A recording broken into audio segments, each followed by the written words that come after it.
Zamani, wakati wakoloni walipokuja Afrika kutawala, kulikuwa na kabila moja lililokataa kutawaliwa.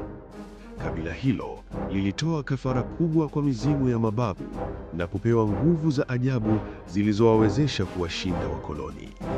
Lakini mizimu iliweka sharti moja: nguvu hizo zisitumike tena baada ya vita, wala zisirithiwe kwa tamaa.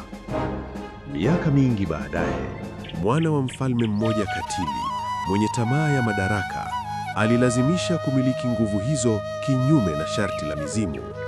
Kutokana na uasi huo, alilaaniwa, akageuka kuwa mkatili, muuaji wa watu wake mwenyewe, na ufalme ukaingia gizani.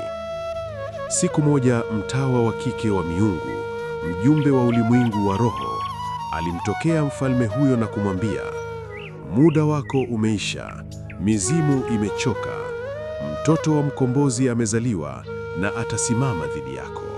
Na huu ndio ufalme wa Kayombo.